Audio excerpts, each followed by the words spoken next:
This Dell computer cost me £5 great British pounds. It has an Intel Pentium and it's, well, in quite good condition. But the question is, does it work? Before we turn it on, let's open it and see what's inside. We've got it the wrong way around. And there we go. Oh, hello, there's a graphics card in there. You know what, this thing is quite sturdy and it says, why does it say me disabled on it? Oh, it looks like it was made in 2011. This, I believe, is a AMD graphics card and it's only got one stick of RAM. 2 gigabytes of RAM this thing has. I think I do have some more sticks laying around I can shove in. But does it have a hard drive? Where's the hard drive? Oh, the hard drive basic. It's got 2 hard drives. Hang on, hold the phone. How big are these hard drives? Probably could be like 50 gigabytes or something.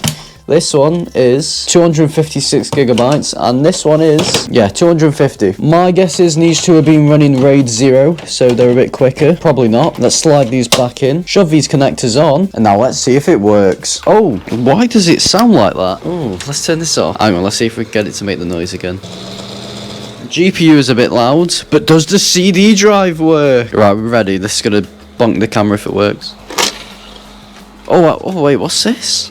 There's actually a thing in here. What's this? Vigor wireless adapter. Alright, we'll leave you in there. Is the display plugged in? No, it is. It does sound a bit like it's gonna take off. I think the fan's a bit fried. So let's try turn that on again. Monitor is on, but is the computer gonna turn on? I don't think it's gonna... Why is it not posting? I do not think it's going to do anything. We're gonna try a different GPU and see what that does. Alright.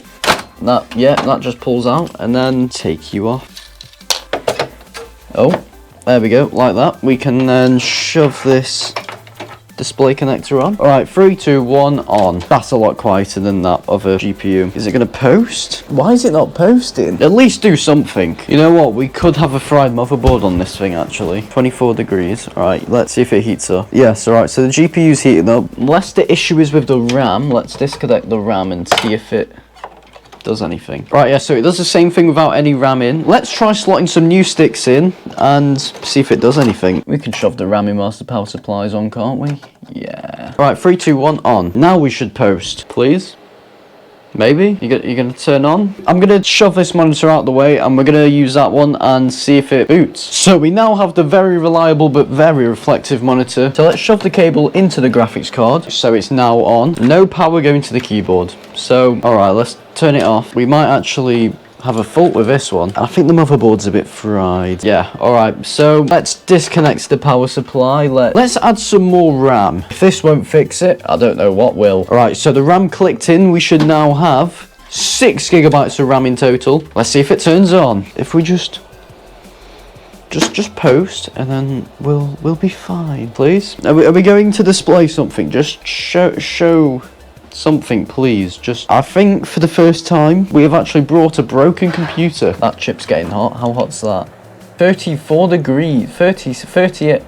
40. Oh, okay. That might be an issue. I'm assuming this motherboard's fried because everything spins, but there's nothing on the display. I think I might have found the issue. If you look closely there, people, I don't know how well you can see it, but it's sort of around here. Alright, well, that thing's corroded there, so that might have something to do with it. Since we have not booted yet, we're going to tip it on its side. We're then going to try to reseat the CPU, sort of reseat everything. And if it don't turn on then I can't really do anything about it. I'm guessing, take the CPU off, we need to take this cover off. It does look like there's only 2 screws holding this thing in. Is there... Oh. Well, that was easy. Okay, so let's have a look at what Pentium this thing has. So we're looking at 3.2 gigahertz Pentium. Is it worth much? No idea. Probably isn't, but actually let's have a look at the back. That all looks fine. Shove that in there. We're going to turn it on without the heatsink on, and let's see if the CPU warms up. I think it is heating up. Let's disconnect this fan for now. Ah, okay, that CPU is getting quite hot. That's not 27 degrees. I think it's because it's reflective, it doesn't know how hot it is. The CPU's getting power. Why is it saying it just isn't 30... Alright, yep, the computer shut down because it got too hot. It definitely is not 30 degrees, it's definitely hotter than that. Oh, that's quite hot. It's not 41 degrees, it's definitely a lot hotter than that. For now, let's just shove this cooler back on without any thermal paste. Oh, you can't see what I... Let's try it one last time with the graphics cards. Oh, it had power for a slight second. Hang on, look at this. There you go, wait, it has power, and then it just cuts out. So I'm guessing the motherboard's a bit fried. To give off an illusion that we actually got it running, what we're going to do is we're going to take up this motherboard and stuff out, and we're going to shove this one in, but we're going to connect it up to all the hard drives and stuff, so it's almost like it's sort of worked. But by the way, this is a completely different motherboard to this one, so we might just have to DIY it. Get the SATA cables out. Now we should just be able to unscrew everything. We just unscrew every single screw that we see, and then the motherboard should just lift out. Look at how much empty space is here. So now this thing should, yeah, alright, it just pulls up. Come on, get out. Does the back of it look alright? But anyways, let's shove this one in with the super tight. Actually, let's remove this SSD. I don't think this is meant for that. There's literally metal sticking up there. That's gonna short this. Alright. Luckily, I have some heat-proof gloves. Well, heat-resistant gloves, to make sure the back of the motherboard does not make contact with any of this metal, or else it will short it. And now we should just be able to slide it in. Let's at least try, and we're not going to line up any of the USB ports, are we? You know what? It may not be aligned, but you'll still be able to use the USB ports through the wrong slot. Alright, so now that that's on, it's just a matter of now connecting the power supply back up. So we'll shove that back in. We can also shove the hard drives in. Let's shove them in these two slots. Hopefully it's not running in RAID, or else this computer might not recognize it. We have relocated the power button to inside the computer. Some of these RAM slots aren't slotted in for some reason. And now let's make sure everything is connected up. I have not connected up the power for the CPU, and we can shove the graphics card back in. Let's use this one from the test bench. We can sort of line it up. Alright, so now this computer is pretty much ready to go. It no longer has a Pentium in it, though. It has a Core 2 Duo. So now, oh, we did not plug in the CD drive. We also need to shove the CPU heatsink on, and now plug power supply in. Okay, well, we're already running. Okay, and we've booted. Look at that. It's almost as if there was a different computer in it. CPU cooler has no thermal paste on it at the moment. Alright, would you look at that? Works. Hopefully the hard drives work. Let's see what it boots into. Okay, so it's coming up with a lot of faults because none of this stuff is for this motherboard. Oh, it's just turned off. And it's turned back on. Is it going to boot into something? Windows. It's got Windows 7. Alright, so the hard drives work. The motherboard does not work. So I'm guessing the motherboard on this is fried because, well, shove that one in, it seems to be working. You know what, let's turn this off, and let's see if the CPU from this computer can fit in the one in there. I don't know if it is the same socket or not. If it is, that'll be alright, wouldn't it? I think it might actually be the same socket. You know what, that might actually work. Oh, it slots in, alright, well, we might actually be able to test bench it. This is technically from the other computer, so let's shove that on.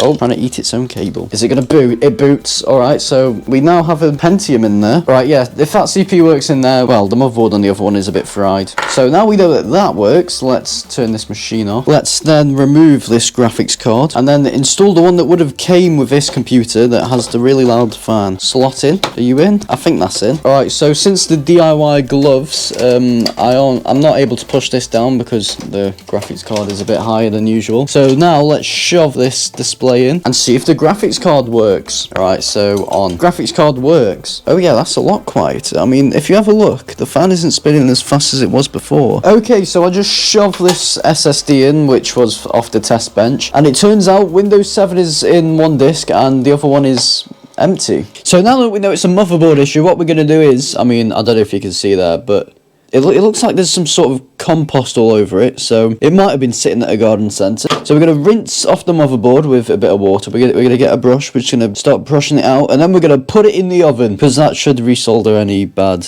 parts or whatever it normally does. So the first we need to do is take this heatsink off. There we go, look at that, that is some... And then from here, we're just going to rinse it under the tap. So now, just get your water, and then just rinse it off. Yeah, look at all that dirt, oh my god. I don't know if you can see how dirty that is, but it is quite a lot. Alright, you know what, it's starting to clear up. We might have to let it soak and just slosh it round. Alright, yeah, let's shove the plug in, and let's just turn on some hot water. Pretty much giving the motherboard a bath. Should we let it soak, or should we just shove it in the oven now? Oh, I've accidentally pulled out the plug. I mean, it's still dirty. We might have to get a brush on it. Oh, that is not a good sound at all. Let's just lightly brush the motherboard. And there we go. We can now well, try and dry it off with a towel, and then it'll be good to go in the oven. Alright, so now that we've rinsed off the motherboard, I've removed the CPU, and we're just going to put it in the oven. We're going to roast it for, let's change, should we roast or should we air fry it? You know what, we're going to air fry it for about 8 minutes. How do I change the temp? At 200 at 200 degrees. So, there we go. Should we wait for it to preheat before we put it in? Oh, it smells funky. Okay, well, my window's partially open. Hopefully it doesn't melt my table, but we'll see what happens. I'm not really sure what setting you'll put it on, to be fair. Oh my, wait, it's making sizzling noises. I don't know how you're gonna hear this. I think that's for where there's still water on the motherboard. Look at that. It's sizzling where there's been water, or where the water's been trapped. Right, we're going to close that up so it can get a bit warm. Hopefully it doesn't blow up, but you know what, we should be fine.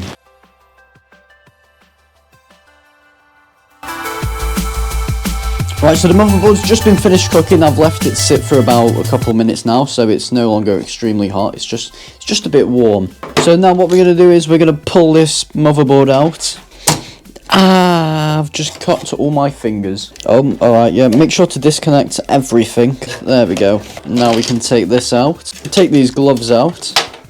I mean, I don't know if this will work or not, because whilst it was in there, these capacitors started boiling, and these two now have bulges. But what I have noticed now is I think this was broke at the start, but this capacitor is now literally falling off, so shouldn't matter. But these cables are in the way. We can now insert the original CPU, shove that down, and then we can get a working RAM stick from a different computer, just in case it might have been the RAM. And then we'll slide that in, like that. And now we oh no, I need to put the graphics card in. And now we should be good to go. So the monitor is now on, and now it's connected. So let's shove this power supply in, and hopefully it doesn't blow up. Oh, right, it's on. Is it going to post? Come on, computer, it's a lot quieter than it was last time. There is a yellow light on it. I don't know how well you can see that. Post, that's all you need to do. Yellow light is still on. CPU's getting a bit hot. Right, let's turn it off and back on. It's now off. Now it's back on. I don't think it's going to post. No, alright, no worries. Now let's pull this capacitor off. Yeah, it's really loose now. Let's just... Come on, just get out. Should we get some pliers? Pliers, now we're just going to yank it off. I don't know what this capacitor is for, but... Now let's see if it boots. That probably made it worse, but you never know. I don't think it's going to boot. Oh, it's just powered itself off. Turn it on. Oh, I think it's because it's getting too hot. Oh, yep, that CPU is really hot. Alright, so I've shoved the old motherboard back in. Oh, I did not put the SSD back in though, so we're booting into nothing. Let me fix that. Alright, so now we've shoved the SSD and motherboard back in. What we've done is we've swapped the GPU and the CPU. So technically this is got the same hardware as the other one, just different motherboard. And also slower RAM speeds. But apart from that, we should get similar results. Alright people, so for some reason this working motherboard is now broke, and... well, none of the USB ports want to work on it anymore, so there's literally nothing else we can do with this thing. £5, and I mean, well, you can probably tell why. Sometimes they work, sometimes they don't. But, I mean, I could probably sell the power supply for a £5, so we should be alright. Please like, subscribe, all that stuff, and we'll see you next week. Transition.